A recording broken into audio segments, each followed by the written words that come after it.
Dalam nama Bapa dan Putra dan Roh Kudus. Amin. Ya Tuhan Yesus Kristus, bukalah telinga dan mata hati kami, agar dapat mendengar dan memahami perkataan-Mu, serta melakukan kehendak-Mu. Cerahkanlah pikiran dan pemahaman kami dengan terang pengetahuan-Mu, sehingga kami tidak hanya mendengarkan sabda-Mu, tetapi juga menunaikannya, dan semoga semuanya bisa menjadi jalan untuk pertobatan, pencerahan, dan pengudusan bagi kami, serta untuk keselamatan jiwa kami. Dengan pengantaraan Kristus, Tuhan kami. Amin.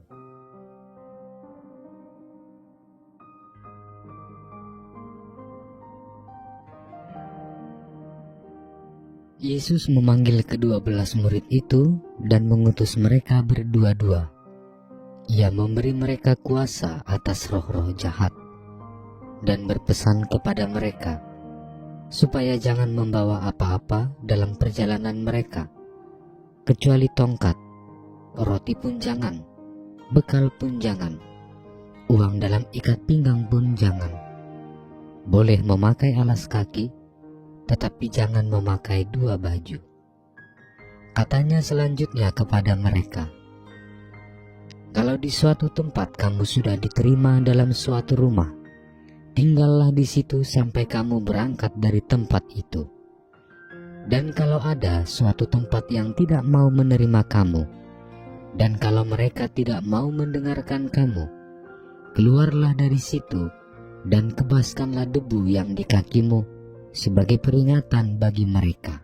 Lalu pergilah mereka memberitakan bahwa orang harus bertobat, dan mereka mengusir banyak setan dan mengoles orang sakit dengan minyak dan menyembuhkan mereka. Demikianlah sabda Tuhan. Saudara-saudari terkasih, dalam pengutusannya, Yesus melengkapi para murid dengan kuasa atas roh-roh jahat. Selain itu, Yesus menuntut para murid agar percaya sepenuhnya akan penyertaan dan pendampingan Yesus.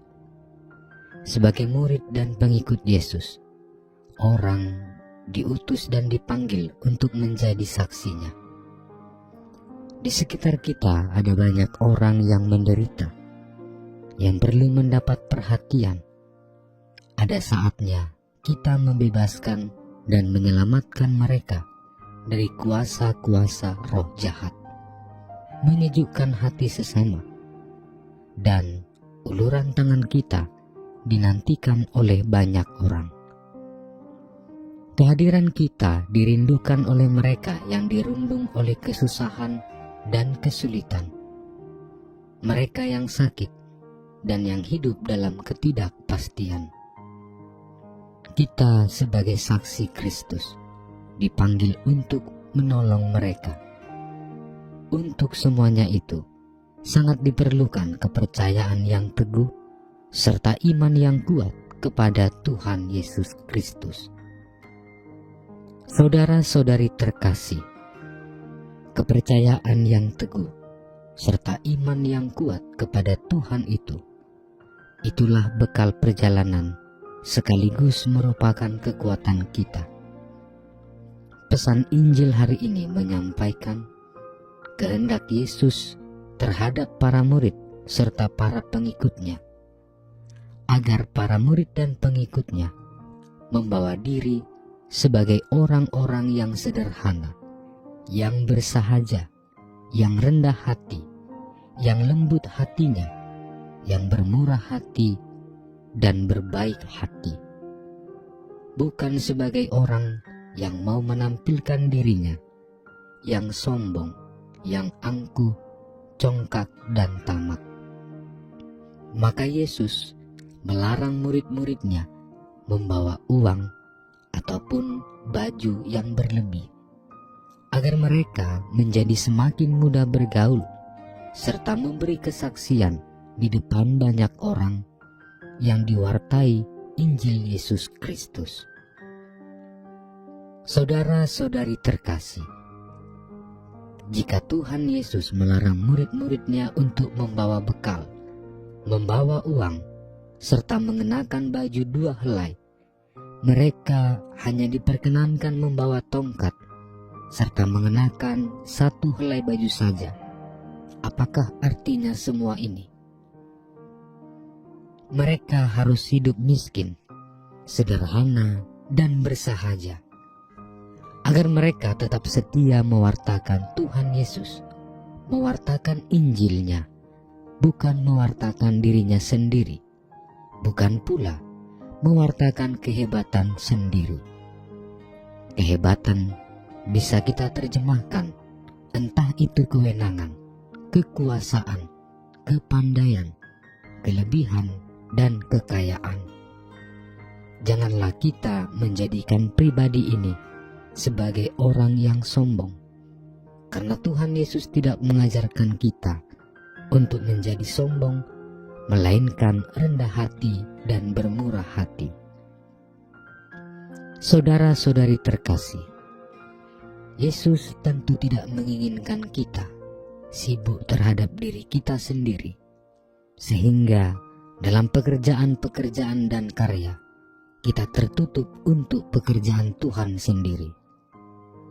Kini yang kita perlukan adalah tekad yang kuat serta iman yang teguh, serta bimbingan Tuhan yang mengarahkan kita kepada rencana dan kehendak-Nya.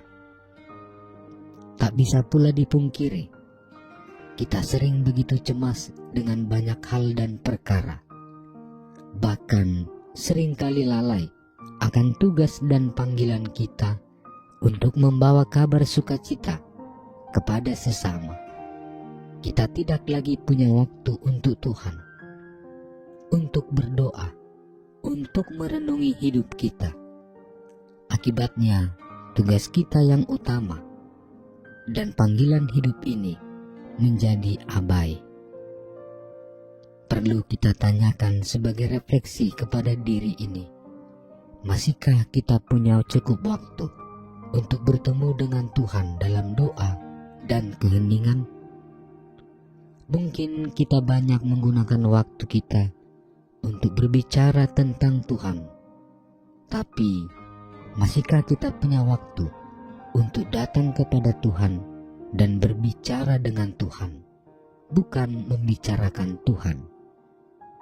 Adakah waktu kita gunakan untuk berbicara, bercakap-cakap dengan Tuhan? Tuhan memberkati. Tuhan Yesus, Engkau telah memanggil kami menjadi murid-Mu dan mengutus kami mewartakan kerajaan Allah di dunia ini. Tolonglah kami, tambahkanlah iman kepercayaan serta kecintaan kami kepadamu, agar kami setia sampai akhir hidup kami. Doa ini kami persembahkan dalam nama-Mu yang kudus, Tuhan dan Juru Selamat kami. Amin. Dalam nama Bapa dan Putra dan Roh Kudus. Amin.